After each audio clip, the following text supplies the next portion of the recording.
पूर्वक नाम जप किया जाए, निष्ठा, अन्य कोई साधन नहीं। आप अपना क्या दूसरों के भी प्रारब्ध को नष्ट कर सकते हैं, इतनी सामर्थ्य है। एक बार कबीरदास जी के शरणागत हुए दिग्विजयी पंडित गंगा स्नान करने जा रहे थे।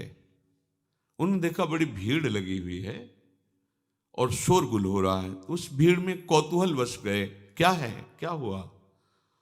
तो उनका कि आदमी आत्महत्या करने जा रहा था गंगा जी में, हम लोगों ने जबरदस्ती से रोक रखा है। वो कमर में पत्थर बांधे हुए बिल्कुल कगार पे खड़ा हुआ था, लोगों ने पकड़ रखा था। हुआ, भाई आप ऐसा क्यों कर रहे हैं? आत्महत्या सबसे निंदनीय महापाप है, इसको बहुत भोगना पड़ता है। आप ऐसा न समझिए कि शरीर छूट जाएगा तो आप सुखी हो जाएंगे, बहुत दुर्गति भोगनी पड़ेगी। क्यों आत्महत्या करना चाहते हो? तो उनका, मेरे शरीर में गलित कुष्ठ तुम्हें दिखाई नहीं दे रहा, इसकी दुर्गंध से मैं ही इतना पीड़ित हूं। दर्द तो है ही, पर इतनी दुर्गंध है कि बस मृत्यु ही मुझे अच्छी लग रही है। कोई औषधि काम नहीं कर रही, कोई मेरे से बात नहीं करता, कोई मेरे नजदीक नहीं आना चाहता। बोलो मैं ऐसी जिंदगी कैसे धारण करूं? मैं खुद उब गया हूं इस जीवन से, पूरा शरीर सड़ रहा है, इतनी भारी दुर्गंध है, कोई नजदीक नहीं आता, कोई मुझे प्यार नहीं करता, कोई मेरी सेवा नहीं करता, कोई मेरे से बात नहीं। अब कैसे मैं जीऊं? देख लो, कर्म का फल देख लो। आप आज स्वस्थ हैं तो आप भजन छोड़कर मनमानी आचरण कर रहे हैं। कल जब ऐसे कर्म फल की स्थिति आएगी जो आप कर्म किए हैं, कि आपसे कोई बात भी नहीं करेगा, आपके पास भी नहीं कोई बैठेगा, आप खुद जीना नहीं चाहेंगे, वो कर्म आपको इतना दंड देगा। इसलिए सावधान रहो। अवश्य में वो भोक्तव्यम कृतम कर्म शुभाशुभम, जो आपके शुभ अशुभ कर्म है वो आपको भोगने पड़ेंगे यदि सावधान नहीं रहे। उन्होंने कहा कि तुम भगवान नाम की महिमा को जानते नहीं हो। यदि नाम महिमा जानते तो तुम आत्महत्या करने के लिए न जाते। छोड़ो पत्थर, मैं जो कह रहा हूं मेरी बात मानो। कमर से रस्सी से मैं जो पत्थर बांधा था छोड़ दिया। बोले खड़े हो गंगा जी में और राम डुबकी लगाओ, राम डुबकी लगाओ। 3 बार बोले, एकदम खत्म।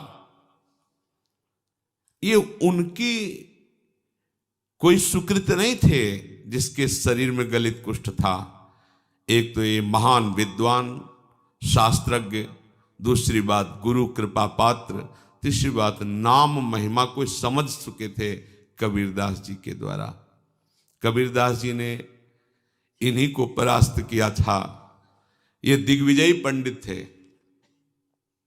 कोई इनके सामने टिकता नहीं था, सब शास्त्र की जिह्वा पे विराजमान थे। काशी के विद्वान घबरा गए कि अगर काशी को पराजित कर दिया तो बहुत बड़ी ये निंदा का विषय होगा, क्योंकि ज्ञान समुद्र काशी है। उनका इससे तो जीत पाना बड़ा कठिन, इसकी तो जिह्वा पे सरस्वती बैठी हुई है। उन्होंने कहा कि यदि हमारे यहाँ के सबसे बड़े पूज्य महापुरुष हैं कबीरदास जी, अगर वो हार गए तो पूरी काशी हार गई। तुम उनको परास्त करो जाकर। यहाँ किस किस से आप विद्वता पूर्वक वाक युद्ध करेंगे? एक से एक विद्वान है, सालों लग जाएगा। हम सब सहमति देते हैं कि आप कबीरदास जी को परास्त कर दे, मानो वाराणसी परास्त हो गई। ठीक है, कबीरदास जी के पास गए। उन्होंने कहा शास्त्रार्थ करना चाहते हैं? हमें शास्त्र कहाँ आता है। कबीरदास बोले पराजय लिख दो, इसमें दस्तखत कर दो। हाँ करवा लो जहां दस्तखत। बोले काशी के विद्वानों ने कहा है कि आपकी पराजय पूरी काशी की पराजय। तो बोले फिर रुक जाओ, हम तुमसे प्रश्न करते हैं कि पढ़ के समझे हो या समझ के पढ़े हो? अब जो हरि के चरणारविंद के प्रेम में डूबा हुआ है उसकी वाणी सरस्वती भी नहीं समझ सकती। पहली बार उसकी बातें ही समझ में नहीं आई कि बाबा प्रश्न क्या कर रहे हैं। फिर हाथ जोड़ा, कहा महाराज एक बार फिर प्रश्न कीजिए। तो उन्होंने कहा पढ़ के समझे हो कि समझ के पढ़े हो। जैसे कोई किसी को स्तंभित कर दे मंत्र के द्वारा, बुद्धि ही काम नहीं कर रही, पूरी सभा लगी हुई है कौतूहल देखने के लिए। अब वो ये शास्त्र खोले वो शास्त्र खोले, कुछ कहा महाराज हमारे तो प्रश्न ही की धरा समझ में नहीं आ रही। बोले तो उत्तर क्या दोगे, शास्त्रार्थ क्या करोगे, जब प्रश्न की ही धरा तुम्हें समझ में नहीं आ रही तो व्यर्थ में अभिमान लिए घूम रहे हो दिग्विजयी का। पढ़ के समझे हो कि समझ के पढ़े हो। हम तुम्हें बताते हैं तुम ना पढ़ के समझे हो न समझ के पढ़े हो।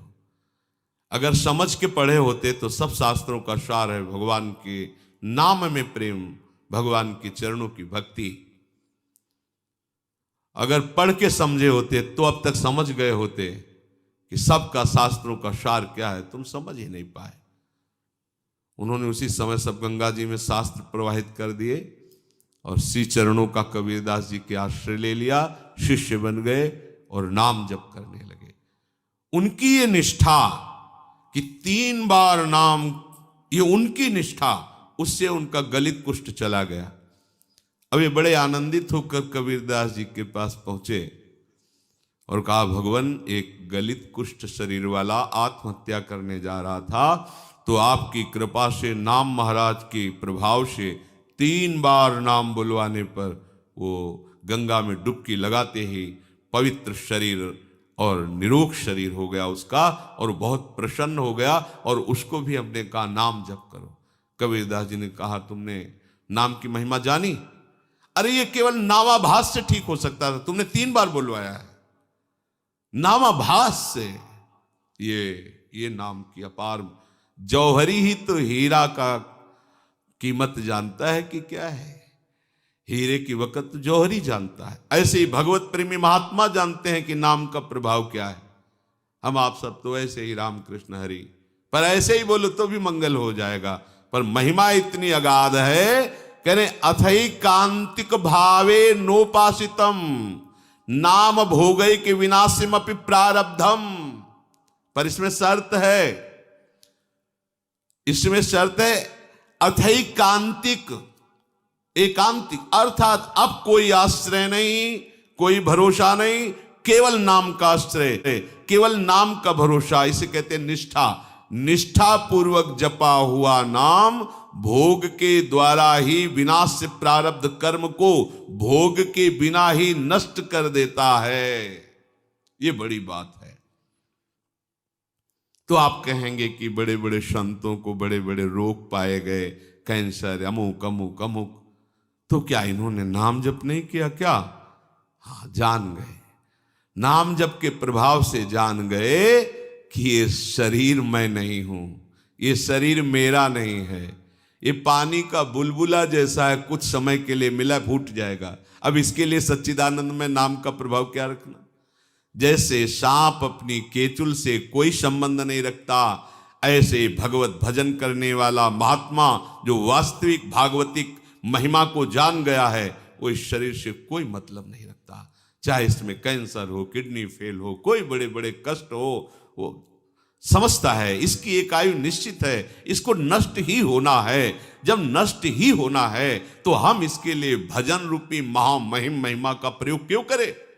यह अविनाशी थोड़ी रहेगा, आज नहीं तो कल जाएगा।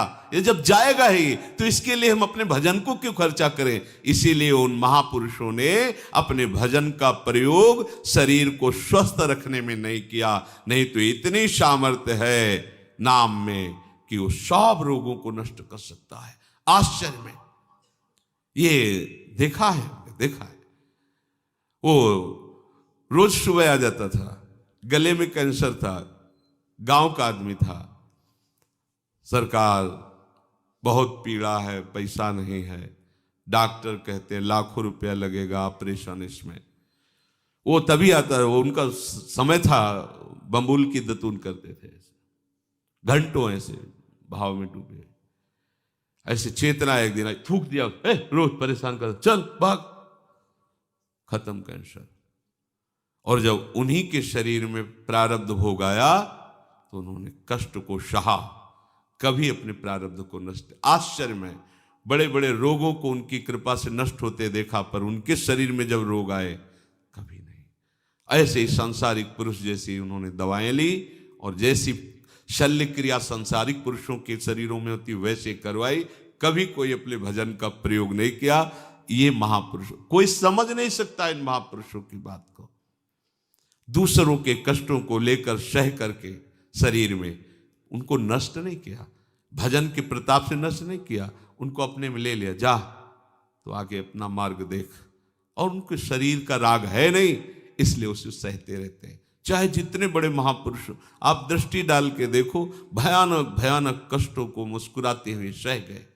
यद्यपि नाम में ऐसी सामर्थ्य है, ये प्रारब्ध भोग कोई बड़े से बड़ा ब्रह्मज्ञानी भी नहीं मिटा सकता, केवल नाम में सामर्थ्य है।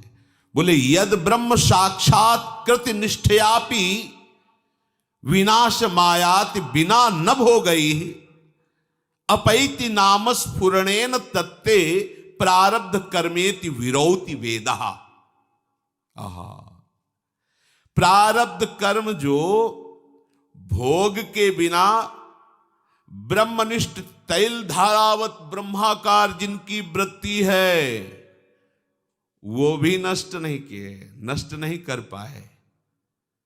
पर हे नाम भगवान, आपकी महिमा ऐसी है कि प्रारब्ध कर्म आप जिसकी जिह्वा पर स्फुरित हो गए उसको परास्त नहीं कर पाया। ये बात, खास बात समझो।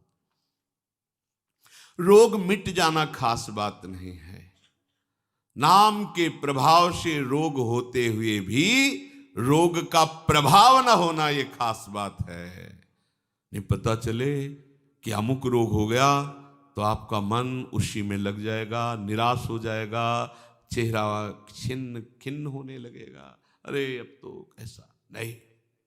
जब जाना है तब जाएगा, जब तक है इस शरीर में खूब आनंद पूर्वक नाम कीर्तन भगवत चिंतन, बिल्कुल प्रतिपल नया ऐसा उल्लास, किस प्रकृति जन्य किसी पद प्रतिष्ठा की प्राप्ति पे वो उल्लास होता ही नहीं जो भक्त के हृदय में होता है। आप समझिए, ये नाम भगवान ऐसा आनंद उत्पन्न करते हैं, ऐसा उत्साह उत्पन्न करते हैं, जैसे किसी का ब्याह होना हो, फिर देखो ना पुल का घूमता है, पर वो तो प्रकृति जन्य कुछ क्षण के लिए हर्ष है, फिर शोक में बदल जाएगा। ऐसे अनंत गुना बड़ा आनंद, बड़ी पुलकन उस उपासक के हृदय में होती है जिसे अपने प्रीतम के मिलन की चाह पैदा कर दी है नाम ने। एक शरीर क्या, अगर करोड़ों प्राण करोड़ों शरीर हो तो अपने प्यारे पर न्यौछावर कर दे। ये प्रेम नाम प्रदान करता है। जिह्वा पर नाम स्फुरण होने मात्र से प्रारब्ध क्षीण हो जाता है। इस बात को बड़े बड़े महापुरुषों ने वेद में उच्च स्वर से कहा गया है। ब्रह्म विद्या के साक्षात्कार से संचित कर्मों का नाश हो जाता है और क्रियमाण कर्मों का नाश हो जाता है, किंतु प्रारब्ध कर्म को बिना भोगे वो ज्ञानी भी नहीं बच सकते, शरीर में भोगना पड़ता है। पर यदि भक्त चाहे, जो नाम जप करता है, वो बिना भोगे प्रारब्ध को नष्ट कर सकता है। जितना चाहे उतना भोगे, जितना चाहे, ना चाहे तो बिल्कुल नहीं। वो पूज्य श्रीधर बाबा के जब चरण सेवा करने रात्रि में जाते थे तो एक बार उन्होंने सुनाया था कि राधा कुंड की संत भगवान एक सेवा करते थे, सोहनी लगाते पूरे राधा कुंड में, कोई थूक दिया, कोई कुछ ऐसे उठा के साफ करते थे, भिक्षावृत्ति से खूब नाम जप करते थे। एक दिन उनके सामने एक काला आदमी आया जो दुर्गंध युक्त था। बाबा भजन में बैठे थे, राधा कुंड का दर्शन करते हुए भजन कर, क्या बात है, क्यों खड़ा है? तो उनका, आप हमसे बोले तो हमारी बोलने की हिम्मत पड़ी, मैं आपका बुरा प्रारब्ध हूं, कई जन्मों का हूं, तो क्या चाहते हो? ये हमसे आपसे नहीं पूछा जाएगा, ये उन भजनानंदियों की बात है जिनका जीवन परम धन से युक्त हो चुका है, जो भजन के महाधनी हैं, जो पवित्र हृदय वाले पूर्ण भगवत चरणारविंद के आश्रित जन हैं। प्रारब्ध निका में 12 वर्ष का गलित कुष्ठ हूं, आपके शरीर पर आना चाहता हूं, आप आदेश कीजिए। बाबा ने कहा हमारे पास 12 वर्ष नहीं कि हम तुम्हें लेके बैठे, रोज हमें राधा कुंड की सेवा करनी है और हमारी एक नियम निष्ठा है, ऐसा नहीं हो पाएगा। दूसरे दिन फिर आया और कहा कि दिन रात्रि जोड़ करके 6 वर्ष में हम भुगता देंगे, आप स्वीकार करो। 6 वर्ष बहुत होते हैं, हमारे पास समय नहीं। बात चलती रही, फिर उसने कहा अगर आप स्वीकार करें तो 24 घंटे में आपको 12 वर्ष का प्रारब्ध भोग भुगवा दें, पर आप कोई औषधि नहीं लेंगे, किसी शिष्य की सहायता नहीं लेंगे और हमारे स्वीकार करेंगे।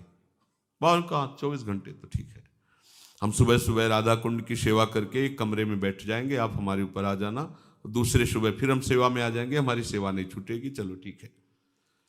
अपने शिष्यों से कहा कि आज मैं कितना भी चीखूं चिल्लाऊं, कोई हमारे कमरे में मत आना जब तक हम स्वयं खोलकर बाहर ना आवें। और जहां कहा हाँ मैं स्वीकार करता हूं, तत्काल पूरा नख से सिक तक पक गया शरीर, पीप बहने लगा, भीषण पीड़ा, बस वही नाम चिंतन में अपने मन को लगा दिया।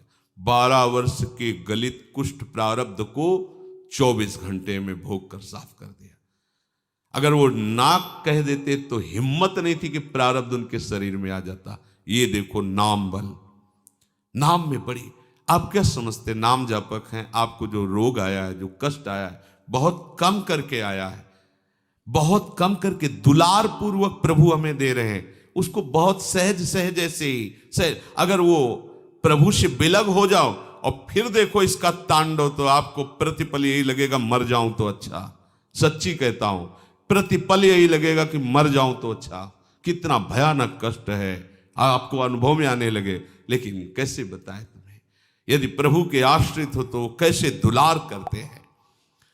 तो जो प्रारब्ध कर्म ब्रह्म विद्या से भी नहीं नष्ट किया जा सकता, वो केवल नाम के द्वारा नष्ट किया